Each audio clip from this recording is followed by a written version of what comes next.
Carla, I appreciate you being here. I appreciate your experience and your perspective that you have. You have a scientific approach to performance and development. And we are going to talk today about how to deal with, maybe even relish uncertainty in very practical ways. We know that uncertainty is the new certainty. It's a new norm.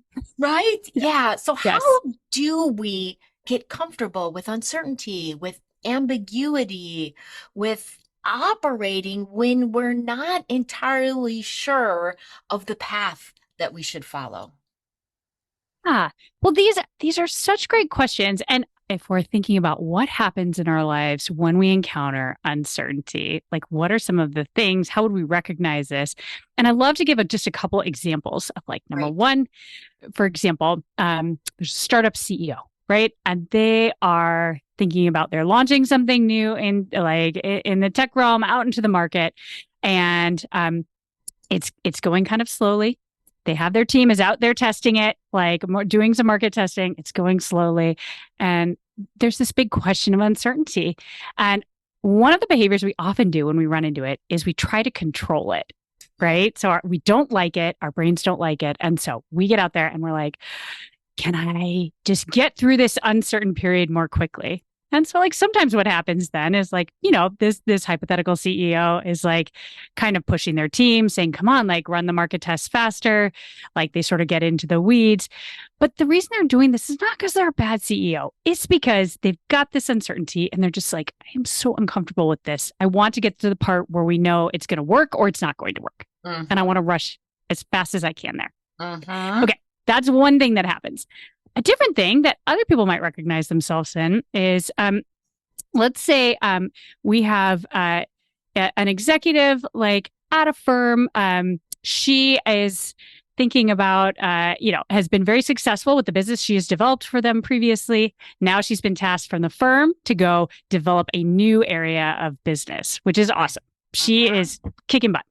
Mm-hmm. And you know, but it finds it's a little bit hard to like do some of the work on that new area. And so another natural response is sometimes when we hit that uncertainty, we start to avoid it Ah. and we gravitate towards the things that we feel more certain about. And so she finds that she's like continuing to work with some of those other clients, but like not moving to do some of the more uncertain work of like getting out there, having some 0 to 1 conversations with people. It's Mm-hmm. like that's another very natural response we have. And so I just like to point these out like what we do, the kinds of behaviors we do when we are encountering this discomfort can look different.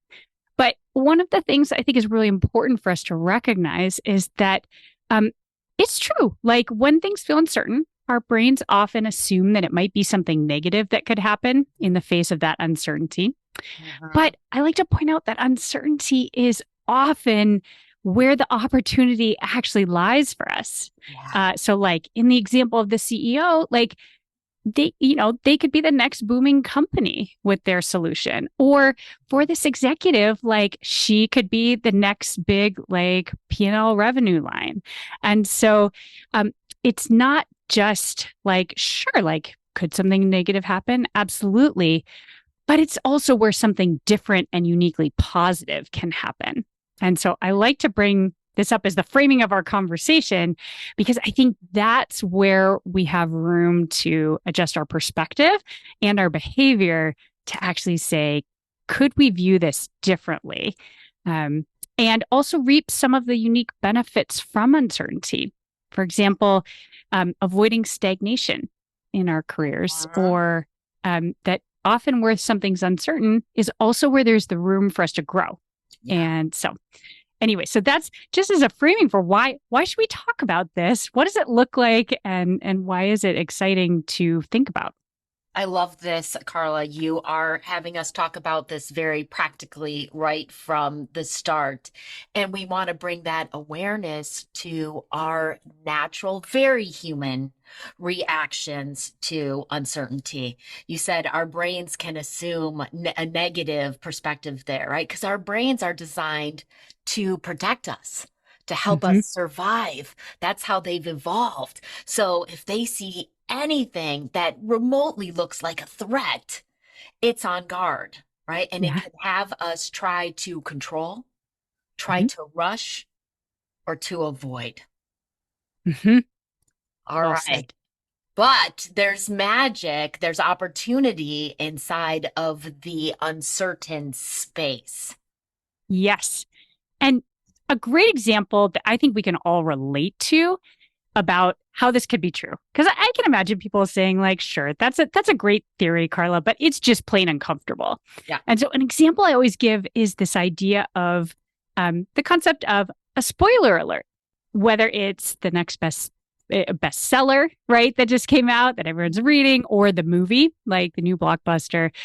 We enjoy those things. And the reason we don't want someone to tell us what the ending is Ah, because to go on the journey of both knowing that we don't know what's going to happen and we don't know if our favorite character is going to get like killed off in the third act, mhm. but or is the hero going to win? We love suspending our understanding of what's going to happen because it makes like the victory at the end more interesting to us. And so I think that's something we've all experienced. And so I love to say this is also true in our lives because the things that we often feel most proud of, like if any of us look back and say, what was a moment that I felt amazing about what I had done? I felt proud of it. And I was just on a high, right? Like I was on the Mhm, top of the mountain. If you mhm, look before that, could be in the months before that, it could even be in the years before that. We mhm. often find that what was going on before that was a good deal of uncertainty. And the reason we felt so good when we reached it were all the things we accomplished and had to overcome to Mhm, get there, mhm. and all the ways we've grown, like how we even see ourselves in a new way, but only because there was that uncertainty. If it had Mhm. been a sure deal, like we actually would not have felt as good. And so, Yeah, yeah. because And then we so, knew it was going to happen, right? right. I knew I was going to hit that home run.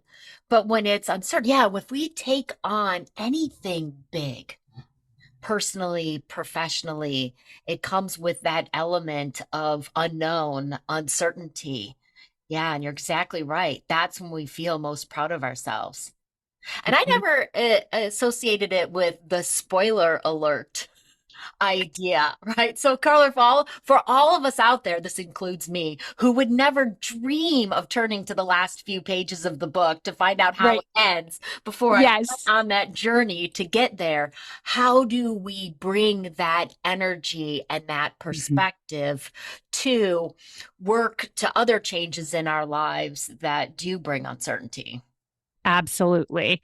And so I'm so glad now we have some framework to think about of like why we might even bother working on this thing.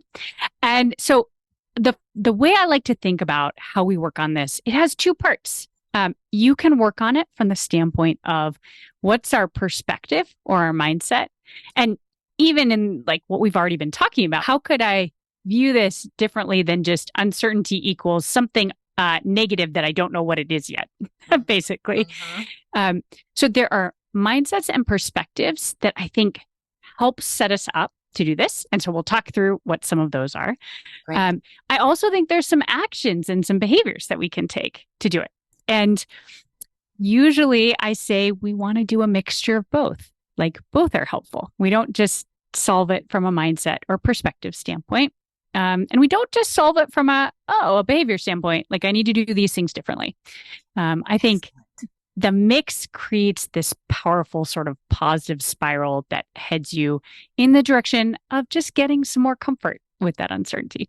So, I love it. I love where we're headed, Carla. And before we go there, teaser, before we get to mindsets and actions, let me tell you listeners a little bit more about Carla. Carla Fowler, MD, PhD, is the founder and managing director of THAXA, a boutique executive coaching firm that leverages the best ideas from performance science to help leaders around the globe. Carla graduated from Brown University magna cum laude, earned her MD and PhD at the University of Washington, and completed her internship in general surgery at Stanford University. Outside of THAXA, Carla is an angel investor specializing in medtech and biotech with a portfolio of over a dozen investments. She's also an active member of Social Venture Partners, Rotary, Washington Women's Foundation, Alliance of Angels, and Keiretsu. Thank you for being here, Carla. I love how you bring your scientific approach to what we're discussing. Thanks for having me, Amy. This is great. Yeah. All right, so you set us up. We are going to talk both about mindsets and actions. Take us there. Awesome. All right. So starting with mindsets, and again, I think it just sets us up for success then for some of the actions we do later. Absolutely. So I think one of the first most important things we already started to talk about, and it's reminding yourself that uncertainty is just not having necessarily like clarity or insight into what's going to happen, right? Like there may be a probabilistic curve to it, right? But you can't call exactly what it will be. But what it does not necessarily mean is that there is risk or that all the outcomes are negative. When we think about uncertainty or like a probabilistic curve, some of those outcomes are negative or are positive. Some of those outcomes, in fact, are extremely positive. And sure, there's less likelihood of the very extreme positive event in the same way that there's less, like very little probability of the extreme sort of negative outcome, right? But the main point is just our brains want to think that uncertainty is like only that negative half of the curve. And the truth is, no, you have to remember there's two sides of the curve. Okay. So that's, I think, a first great reminder of like, and that's how, math works. So and we have to remind our brain of that. Yeah. Because our brain is trying to protect, so more likely Yes. to go to that negative side of the curve. Exactly. It's like you like covered one eye and you're only seeing that part. So that's just a first thing to remind yourself about the world and how things often work. So then I think there's a couple of like just helpful, you can call them mantras or just like little things to remind yourself, particularly at the start when you have that feeling. It is worth identifying and calling out or labeling when you are feeling discomfort from uncertainty. Because sometimes actually we don't really realize or recognize what's going on. And so the moment, if you're just feeling bad or you don't like what's going on, or you find yourself doing like avoiding a bunch of stuff, always worth asking yourself, what is uncertain about this situation? And is that what's going on for me? And just labeling it. So if you've identified, in fact, and now you've reminded yourself that like, okay, well, uncertainty does not mean that there are only bad outcomes here, potential. Then I think the next thing that can be helpful is often to remind yourself that there is more than one good way to get somewhere. And also that there is more than one good place to get to.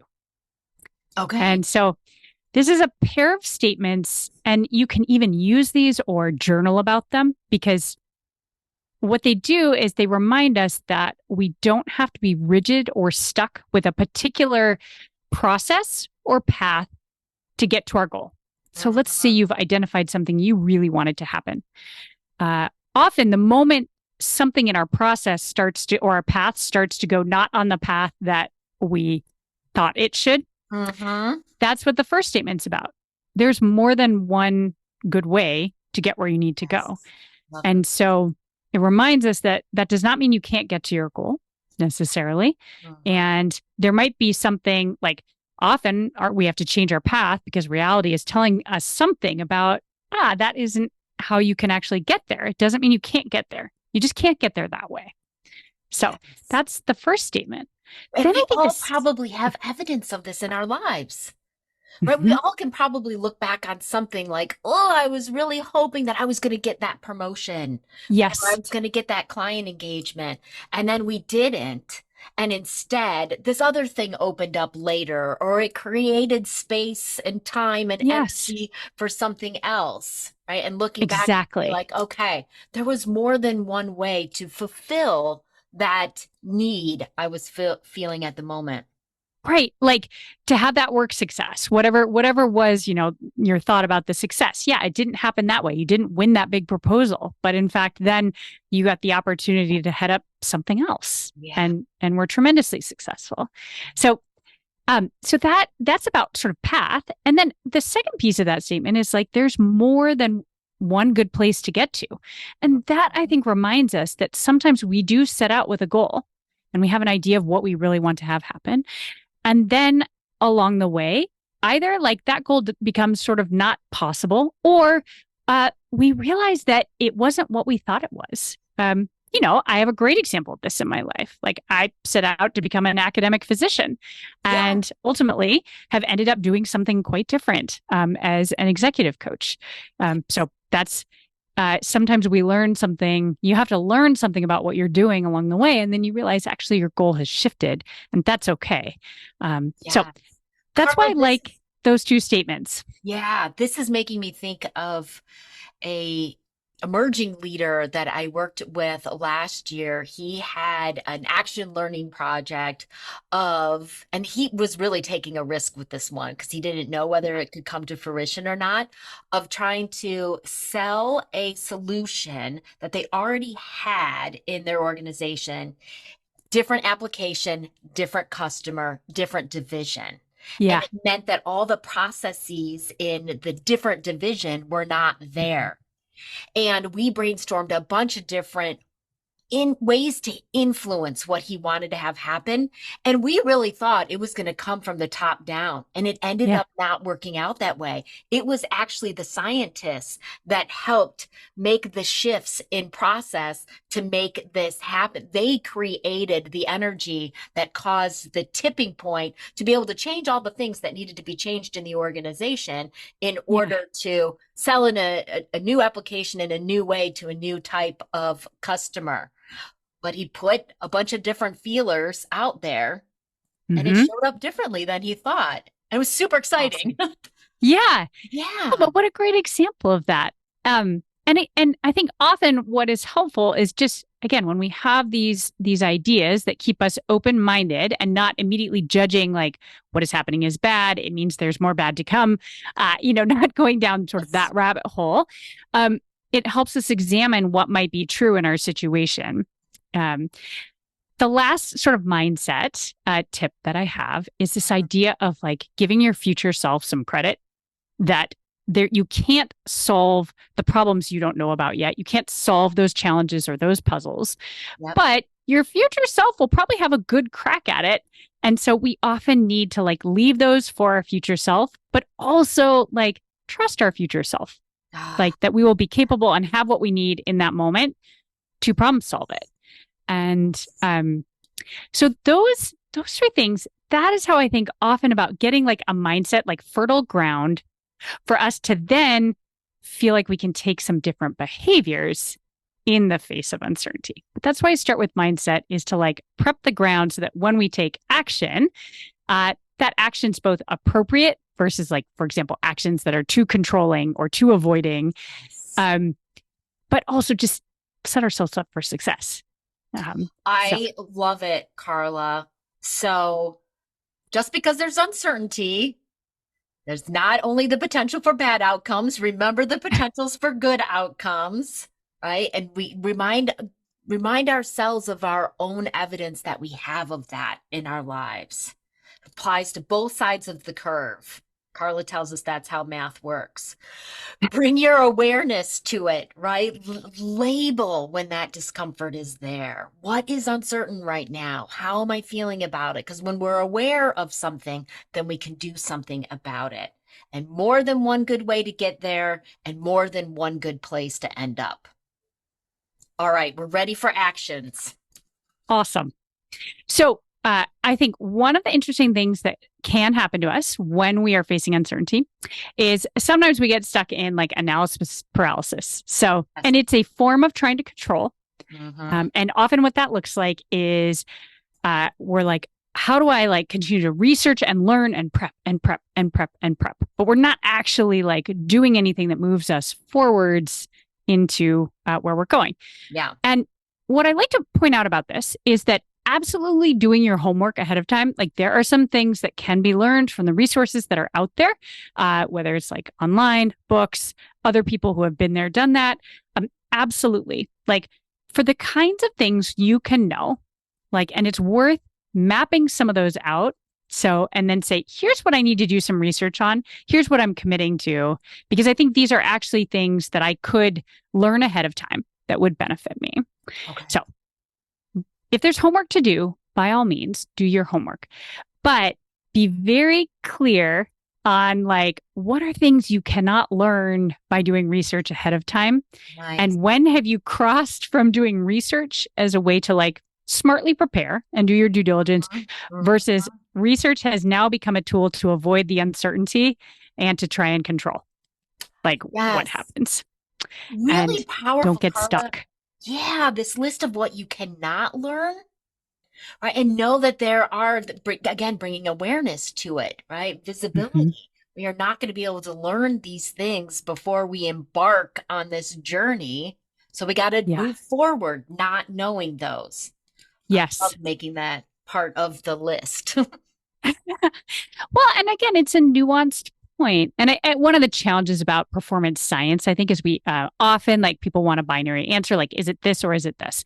Yeah. Often I would say there's a lot of performance that hits its sweet spot with some tension between those 2 points. And this is a great example where we're saying, oh, like no one would say don't do your homework and get the easy learnings when they are available, but it's also a thing that can hold us back. But I think my favorite part about talking with people about learning to relish uncertainty, and when I think it actually gets really fun, and when we start to feel very free because we suddenly have a new relationship with embarking into what is the unknown for us, is this idea of learning how to run good experiments. And as you can probably imagine, this definitely taps into my science days. Yes. And just a story about that. So for about 5-year period, I worked in a lab and did research. And my job was to come in every day and more or less work on a problem that nobody knew the answer to and try and learn answers about how that biology worked. And basically, no one made you wrong for coming in every day and not knowing the answer, because that was why you had a job. And that was a piece of the point of it. And your reward, if you learned something about the biology, was that then there was a new next thing you needed to learn about it. There was always a next question that then was uncertain or unknown. And so I bring this up because I think it's a really useful like way of thinking in not just in the lab and science, but also like in the business world. Yes. And that we should use it because when you're not making yourself wrong for not knowing something, and when you know, like, okay, well, we're going to have to like mess around a little bit and try and figure out how to learn some things. And that's exactly how we innovate. That is how we do something that other companies aren't doing or haven't figured out. Suddenly you become much more creative. So like our minds feel more free. We feel more creative when we're not busy saying like, we need to know the answer and there's only one answer and we're already feeling wrong because we don't know the answer and we don't feel like we can take a risk or try something and maybe have it not work out. That's when our minds get less creative. And so I love this scientist mindset. And so that's why I use the language of like, learn to run a good experiment. Yes. And it, rather than saying, well, we should have known the answer, it's to say, no, like this is the whole entrepreneurial process, is to try things, but to try them in a way that you're set up to learn a good answer. Wow. There is part of what you learn as a scientist is how to set up a good experiment that teaches you something, whether your hypothesis was correct or if your hypothesis was not correct. Like what you thought was going on was not how it works. And so in business and in life, I think it's worthwhile knowing like, all right, if I want to improve at something, what are Mhm. some ideas I have about like what that might take, what might work well? And then being able to say, how can I test that? Like, how Uh-huh. could I work on it and see if in fact that is correct, or even if it's partially correct? Mhm. And so some tips on how to run a good experiment. Oh, good. So I think one of the first most important things in business and in life is run experiments that have, relatively good upside. If you are correct and the thing works, awesome. Okay. Relatively like balanced or limited downside. Okay. So, for example, um, if you're like betting the whole company on one experiment, like that's got a lot of potential downside to it. And it would make sense that that might feel extremely stressful to you versus, hey, what amount of resources could we spend on this that would be worth going out to the market and whatever, doing a bunch of customer interviews? How much are we willing to spend on it? So that helps you go into the experiment not being so stressed about or needing to control the outcome because, again, the downside's not that big. I think another great way to look at this is to say, how do we, like, for example, if you were going out to do market research, one way to do that is just to sort of say, like, all right, do you like the red car? Do you Yeah. like the red car? And people are like, yes, no, yes, no. All you learn when you do that is you're like, well, did they like the red car? And if Mhm. everyone loves the red car, well, then that's you're in luck because then you're like, Mhm. let's make the red car. The Mhm. challenge is if everyone says no, you know they don't want the red car, but you haven't learned anything about why did they not like the red car, Yeah. and what color car do they want. Yeah. And so I use this. This is a ridiculous example. I'm guessing nobody ran this business experiment, but it's meant to illustrate that there are ways to say if our hypothesis is wrong, how can we learn something about why it might have been wrong? Yes. And ask, for example, how we ask the questions, how we frame them, to give us more insights if we're going to go do all that work. How do we get the most insights possible? So, in fact, if red car isn't what everyone wants for Christmas, then we have a sense of, oh, they do want a red car, but they actually don't want that car. They do Mhm. not want the station wagon. It turns out everyone wants the convertible. I know, surprise. Mhm. Um, so that's just an example of thinking ahead about what are the kinds of things you might want to get some more data on in case your first thought about how it's going to work or what might be true is wrong. Um, Terrific. Carla, I want to jump in for a second to underscore this. Language is very powerful. So, first of all, labeling things as experiments. I actually do that working with leaders day to day if they're going to try a new awesome. practice with their team or a new, right? Like it's a practice or it's a game or it's an Yeah, experiment. Because when we're experimenting, we expect some stuff to fail, exactly. right? It's part And of it. it's experiment, so we're going to learn something from it. And then this is really upgrading it for me, Carla. This how to set up and how to run a good experiment, right? Now we're thinking about what are our desired outcomes? What do we want to learn? What are the variables? What are the considerations? How do we set this up so that we're really targeting what we most want to get out of these experiment efforts? Exactly. Love it. And I think that is one element we can't control the outcome, right? We often would say in science, like the biology is what the biology is. We Yeah. just got to figure out what the biology is telling us. Okay. We are not in the business of determining, like telling biology what it's going to be. Yeah. And I think the same is often true with a marketplace, right? With a customer base. Like you can't really tell the customers what they want. They want what they want. But we can have some control over how well we go investigate and try and find out what they want. And Mhm. so I love just there are elements where we can have some intentionality. We can have some control. We just need to put it in the right place. I love it. Okay, so we talked about two different points of running a good experiment. Last thing that comes to mind, I think it's always worth like talking with your team and being clear on yourself of like when are we going to like do the measuring, right? Like what's the protocol? More or less. Yeah. Just map it out for yourself because sometimes in the middle of an experiment, you can suddenly be like, oh, well, let's go try this other thing. Like you get an idea. Ah, And what happens is it can then sometimes be challenging to interpret your results. This is not to yes. say that you must always continue and experiment for for the full time you thought you might, but it's just worth being deliberate about what are we trying, and if you're going to make a change, then worth sort of calling that shot deliberately and saying, we literally had no one has said yes that they like the red car. So like we're going to stop asking about red cars and we're going to start asking about some other things. Um, you know, so I think that's just the last piece that's helpful. And also, of course, very helpful for your team to really understand, like, how are we doing this? Like, I how think are we doing this investigation? I think this is super helpful, Carla. When and how are we going to measure? And I could see that that could help combat your first example of that startup CEO.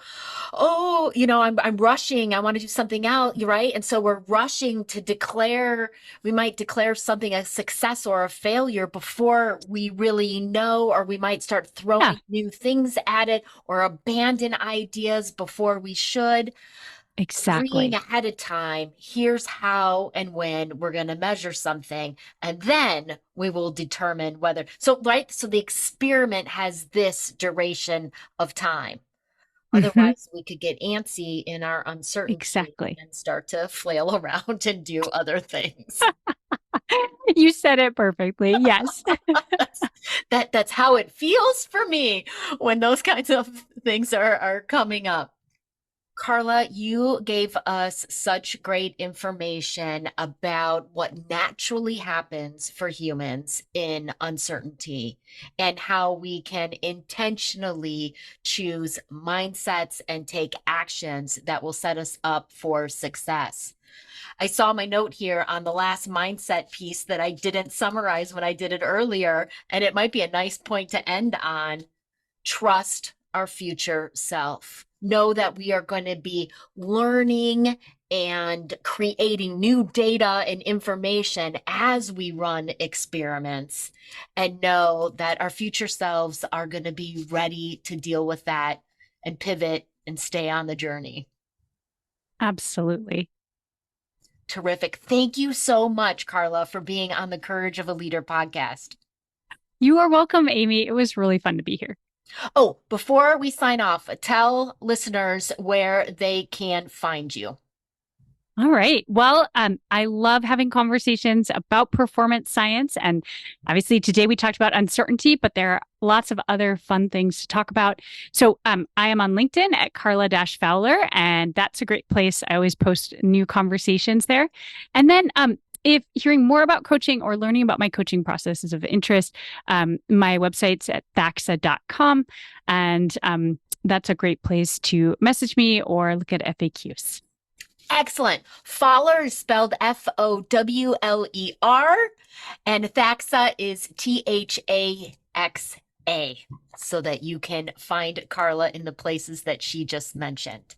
Thank you again for your time and expertise today, Carla.